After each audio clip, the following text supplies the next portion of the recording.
In order to build software, you need the right tools. Many beginners coding tutorials will use an online text editor like Replit, Code Sandbox, CodePen, or many others. Although those are great tools, it's important that you set up a proper development environment. Without local development environment set up correctly, it leaves you feeling lost when you start trying to code without following along with tutorials. Setting up a development with the proper environment, it might sound intimidating, but it's really not too bad. You can follow along with this video step by step. Before you get started, go to GitHub and sign up for an account if you haven't done that already. GitHub is the #1 platform for software development. It's your version control, it's your single source of truth, your historical records, and it's just your best friend as a developer. GitHub is, in my opinion, the only Git platform that you will ever need. If you're not familiar with Git, what it is version control. Git more or less keeps historical records of the development process. You can undo breaking changes, you can reference old code, and you can collaborate with other developers in an organized way. I can't imagine developing software without Git these days. What we're going to set up today, it's going to be Git, and it's going to come with Git Bash, the command line interface. We're going to set up GitHub, which is the world's most popular Git client. And then we're going to set up VS Code, which is the most widely used text editor. We're going to set up Node.js, which is the server-side JavaScript runtime. And we're also going to set up SSH with GitHub so that you can use Git from the command line without having to enter a password. It will recognize your machine, and it's going to make development a lot easier. If anything in this video is over your head, don't worry about it. All of these tools will become demystified with time. For now, it's just important that you get the environment set up, because ultimately you learn by doing, and you can't do until your environment is set up. I'm doing this on Windows, but the process is nearly identical on MacOS and Linux.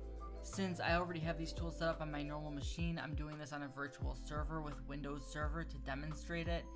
It's a very low spec computer, so you might notice that the globe on GitHub right now is spinning very slow.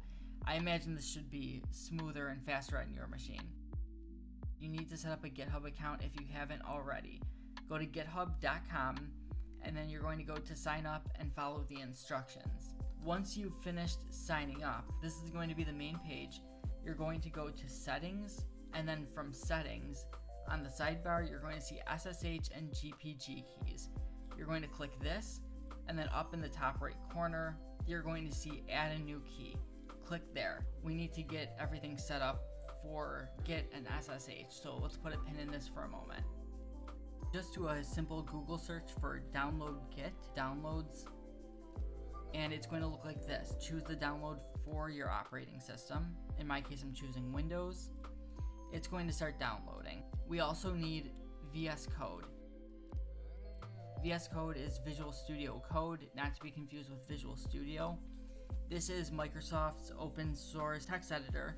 It can be as simple as a text editor or as complex as an IDE. It's very customizable, so you can set it up exactly how you'd like it. Some people like it to be more minimal, just like a plain text editor. Some people like to load it up like a full integrated development environment. Let's install both of those. Let's install Git. It's going to ask you what you'd like to install.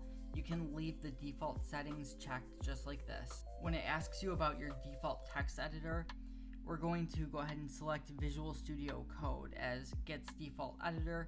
If you have Notepad++, you might want to do that. If you're using something like a Raspberry Pi, you might have VS Codium instead of VS Code, which is the open source alternative to Visual Studio Code. So I'm going to choose Visual Studio Code as Git's default editor. Don't have it installed yet, so I'm actually going to switch over now and finish the installation for VS Code. When you're setting up VS Code, you're going to want to have this box checked. This is going to be the default option. You're adding it to the path, and I'll show you why you do that as soon as we have this installed. I'm going to also select Add Open with Code to the Windows Explorer File Context menu, and Add Open with Code action to Windows Explorer Directory Context menu. You can also add a desktop icon if you choose to do so. If you would really like, you can register code as an editor for supported file types. So if you have any sort of code document on your desktop, like a JSON file or a .js file, it'll open up with VS Code. I'm going to leave that unchecked because I personally like to use Notepad++ when I'm doing one-off document edits like that. So we're just going to go through with the rest of the installation here. We can go ahead and launch Visual Studio Code, and now let's finish getting Git installed. If you are following along exactly, you can press back and then next to get back here again, and this time it'll let you move forward because it will detect it on your machine. I'm not sure about the timeline, but GitHub and Git in general, if I'm not mistaken, they're going to be changing the master branch to main at some point in the near future. So we're going to leave this top option selected, which is let Git decide. So this way you don't have to worry about it, and when the change is official, it depends on the platform because I believe GitHub already has that done, but we'll let Git decide, so it'll automatically handle this for us. Add it to the path environment. What that means is that we're going to be able to access it from the command line without having to specify where it's located. The one that's selected by default here is going to be the ideal choice because this will allow software like VS Code, for example, to access Git directly, so you can use some of the integrated features. We'll use the OpenSSL library. This is, I believe, specific to Windows, but we're going to check out Windows style, commit Unix style line endings. Don't worry if you don't understand what this means, but it's going to make your local development process a little bit easier when you don't have to worry about the encoding. So this is going to be the easiest encoding to work with here. I'm going to use the default settings, and then again we'll do the default, which is fast forward or merge. In the past I've used the Git credential manager, but it looks like this is the new version, so I'm going to go ahead and go with the new version. You can just go with all of the default settings. Experiment support for sudo consoles, let's leave that unchecked. Finish the installation.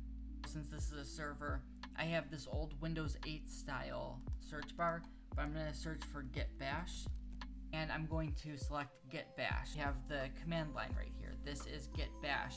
Bash stands for the Born Again shell.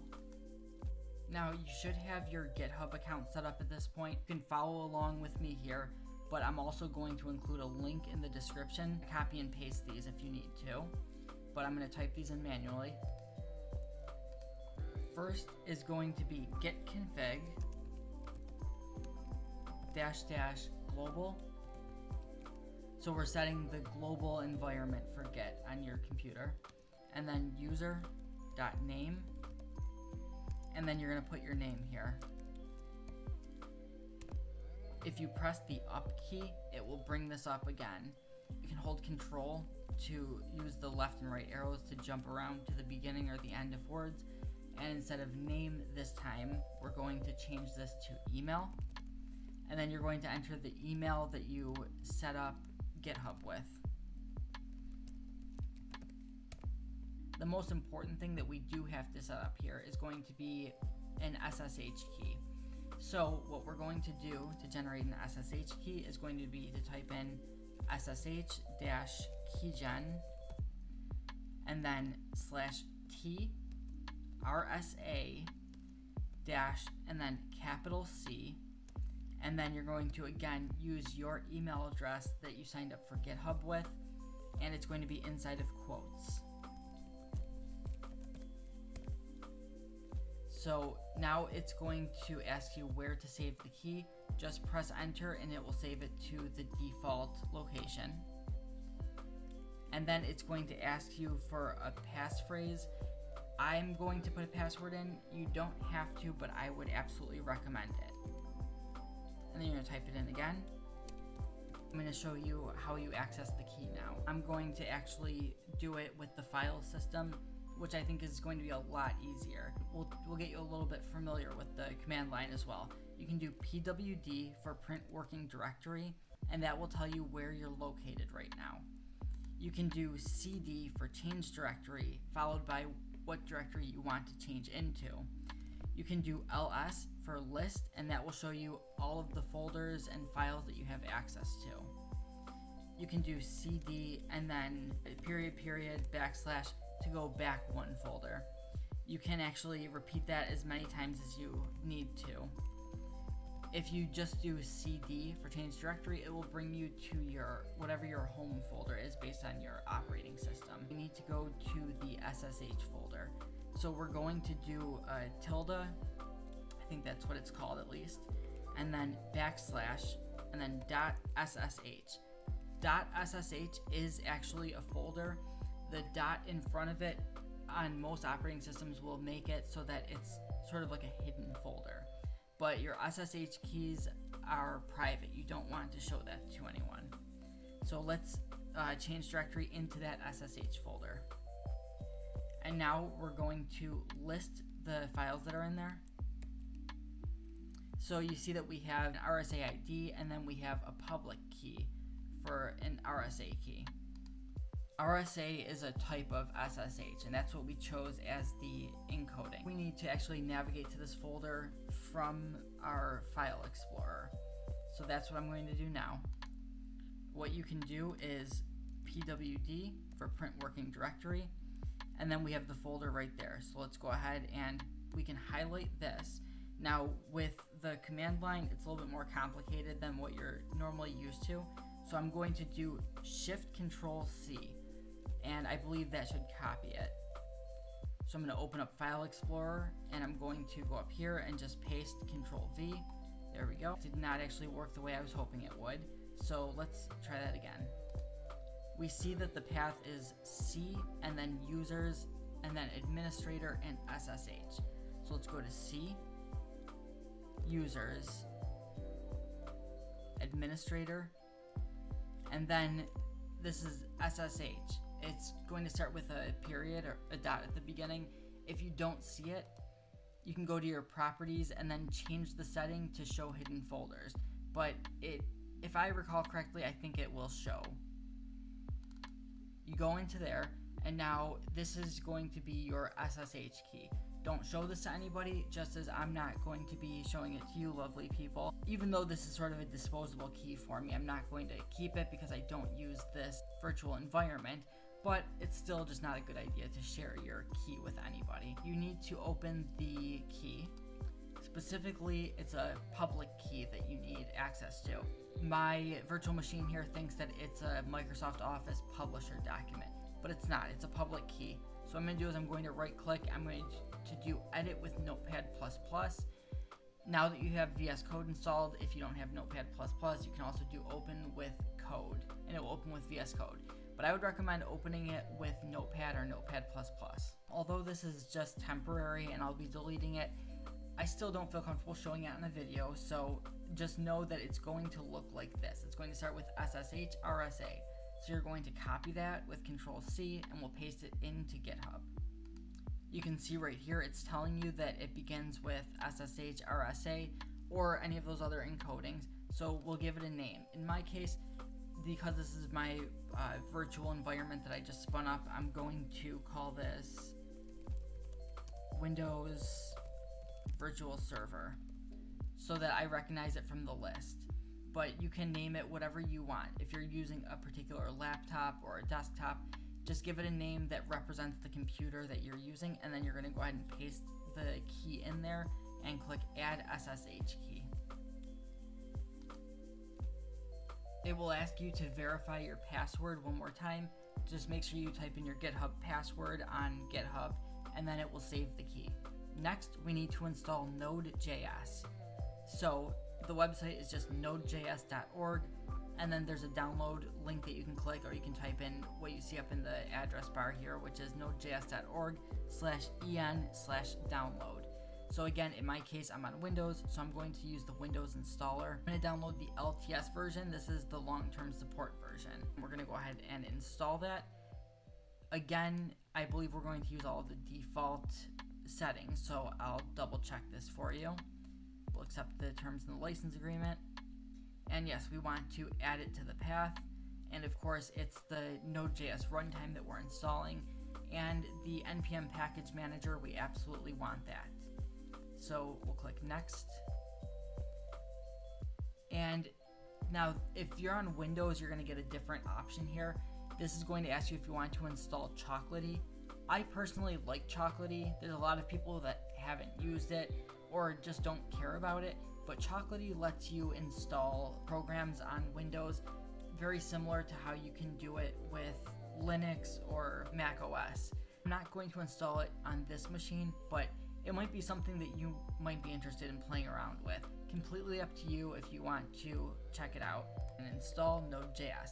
Now, Node.js is the V8 engine from Chrome. So Google Chrome created an engine that handles the JavaScript on the web. Ryan Dahl, I believe, he took that V8 engine, he created sort of like a wrapper for it so that it could be used on a server instead of in the browser. And that's what Node.js essentially is. It's a runtime so that you can write server-side JavaScript. Now you can use the same programming language on the front end and the back end of your website. So that's what we're installing, is that runtime. Now in VS Code, we're going to install a few packages that are going to make your development cycle a lot easier. One of the places that I like to start is by looking at the popular extensions. We're going to want Prettier. It's a code formatter. And a good metric to check if it's something reputable that you should be using is see how many downloads it has and see what the rating is. Also going to install Live Server. That's going to let you spin up a real quick server to run your HTML files with. There's a lot of things that I like to install when I set this up. I like to customize the theme and the icons and everything, but just to keep it easy, I'm going to install this icon pack right here, VS Code icons. And I'm not going to worry about a theme right now because the default theme is actually very good. We're going to install the HTML and CSS support. We're going to install JavaScript ES6 code snippets. And I personally don't like auto rename tag. Some people do. It's not always exact. It doesn't always do exactly what you want it to do. And sometimes it leaves you worse off than you started. So I choose not to use it. But what I do love is bracket pair colorizer. What that does is it colors the brackets, so when you have a lot of code on the screen, you can tell this bracket matches up with this one because they're both purple. This one matches up with this one because they're both blue. And it will do that with parentheses, regular brackets, square brackets. So if that doesn't work for you, because sometimes it doesn't work, there's also bracket pair colorizer 2 that you can download. Sometimes one will work for you and the other won't. I don't know why that happens. I'm going to install the HTML snippets. I'm going to install Path IntelliSense. So what Path IntelliSense does is it's sort of like autocomplete for local files and folders. We're going to search Node. So we have some support for Node.js, so we'll do the Node snippets. Something that you want to double check is that you're downloading the right package. Sometimes you'll have a misleading situation because anybody can publish these packages. So I'm going to make sure this is the right one. Yes, it definitely looks like it. Install, and let's go ahead and activate those icons. We'll close out of that. Let's click on Node Essentials and see what's recommended. Sometimes you'll see these packages where someone will recommend, for example, these are all of the things that I like for my environment. So I think everything in here is actually, this is a really good package in general. I personally don't want all of these, so I'm not going to do that, but I do want .env. This allows you to set up environment variables. What that means is there are things that you don't want to push to GitHub. Private information like API keys, passwords that you'll need for development, but you don't want it to be publicly available on GitHub. I'm going to also install Visual Studio IntelliCode. This is just some AI assistance. It'll help autocomplete things. We plan on following along with future tutorials I'm going to do. I'm a big fan of Vue.js, so I'm going to also show you a few packages to install for Vue.js development. And I'm going to look for a package, sort of like that Node one we were just looking at, that has all of the packages that we need. In this case, it's the Vue 3 pack. So we're going to install Viter. click on this again. And you can see that we actually have a lot of these installed already. ESLint, that's going to help us keep our code clean. NPM, that's just support for the Node package manager within VS Code. There's the Vue.js snippets, so there's 2 of those packages. Right now, Vue is on version 3, but version 3 was really cool because version 2 is still perfectly legitimate. Version 3 is essentially, they've added additional ways that you can write your code without making the old development methods invalid. So Vue 2 and Vue 3 snippets are both going to be good. We have this package right here, which is called ES7 React Redux GraphQL React Native Snippets. This is for React and GraphQL development, but there's a lot of good general JavaScript snippets in there that will be very useful. So I'm going to go ahead and install that too. Plus, React is also awesome, and it's definitely something that you should learn. Although I would really recommend starting with Vue because you'll be up and running faster with it. Normally when you open VS Code, you're going to be opening a specific folder.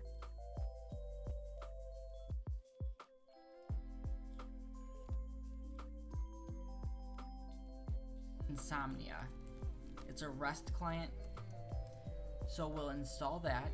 You can also use Postman. I personally prefer Insomnia because it's more lightweight, where Postman is definitely resource intensive. So I'm going to install Insomnia Core. In my case, it's for Windows. It's for interacting with and developing APIs. So we'll go ahead and install that. This should be a very straightforward installation. And it's literally just that easy. I'll show you how I like to set my development environment up. I like to go to my C drive and I put a folder on here and I like to name it dev with a capital D. Just like that. And then I'll send it to the desktop, which means create a shortcut. And then I will just go ahead and rename this so it doesn't say shortcut, it'll just say dev. And then I'll use this as my development folder. We'll do projects. You might also want to use all lowercase, that's just a matter of preference. Put another one in here called lessons or maybe tutorials if you like that better. So I like to have a folder so if I follow along with a lesson or a tutorial online, it doesn't get mixed up with my normal projects.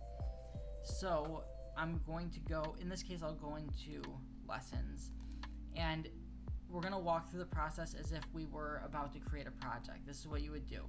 So let's say that we're creating a joke generator. We're going to create a folder to work out of. So let's actually do this from git bash. So we'll say git bash here.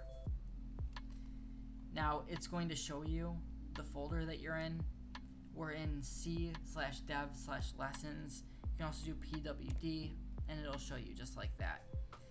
So if we're going to create an app for a joke generator, we might want to make the folder, it's make directory, mkdir. We'll say joke gen.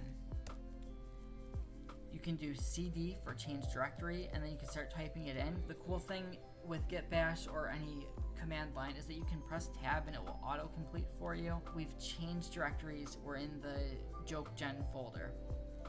What we're going to do here is we're going to open VS Code. We'll say code and then period. Period sort of means all. When we said add VS Code to path, that made it so that we can type in code and the computer will know that we're talking about VS Code. Now we have this folder here, and we're not actually going to create this app right now. That will be in the next video, but we're going to make sure that everything's working right. So if you do Control tilde, which is that button right underneath escape, it's got the backtick on it, and then the tilde if you hold shift. So I guess you could say it's Control backtick to open this. It's going to open up the terminal right here. And I'm going to do select default shell, we have git bash, so I'm going to select git bash as the default shell. I'm going to close this by clicking on the garbage container. Again, we'll do control backtick to open up the terminal, and now we have git bash. We're going to make sure everything's working. First, let's check Node. We can just type in node/v for version, and we have version 14.15.3. Now we want to check npm, which is the Node package manager. npm-v, and we have version 6.14.9. Don't worry if your versions are different, as long as they're relatively similar. We can open up what's called a REPL if we type in node. And REPL stands for read, evaluate, print loop, I believe. So now we're in a node REPL. So let's try defining a variable. We'll say let hello equals, then we'll make a string. It says hello world, exclamation point. We'll end it. And then we'll say console log, and let's print that and see if it worked.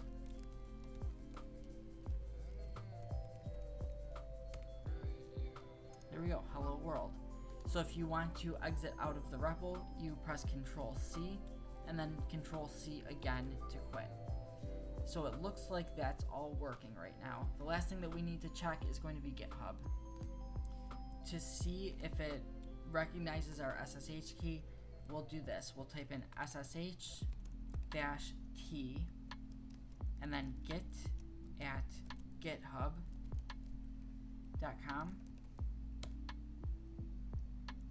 And it's going to ask you to verify the fingerprint. Let's just say yes. Permanently adding it to the list of known hosts. Now, the password that you entered when you set up your RSA key and GitHub, we're going to type that in. It's not going to show up here, so don't worry when you don't see it popping up. Okay, so it says hello, and it's got my username here. It says you've successfully authenticated, but GitHub does not provide shell access. That's exactly what we wanted to see, because it recognizes that we have SSH set up on our computer now. It's time to start the development process, but that's it for this video. The next one, we're actually going to build an app. Again, if you made it through this tutorial and you have your development machine all set up now, I give you a lot of credit because you're one step closer to becoming a developer. We're going to start with the fun stuff with the next lesson. This one in particular, I know it's a little bit tedious, but I've documented everything here so that you can go down under the video, the description, you can get all of the extensions that I installed and then links to everything that was downloaded. If you haven't already, make sure you sign up for ProjectNext.App. Now that you have a GitHub account, you can sign up for it because you sign in with GitHub. It's a very important development tool all around. We're launching in about 2 weeks, so get an early start now. The sooner you jump in, the better off you'll be. Our goal here is to help people with their development experience and also to help you find your next big idea, your next big app, and to meet other friends and developers in the process. So thanks for watching the video, and I'll see you in the next one.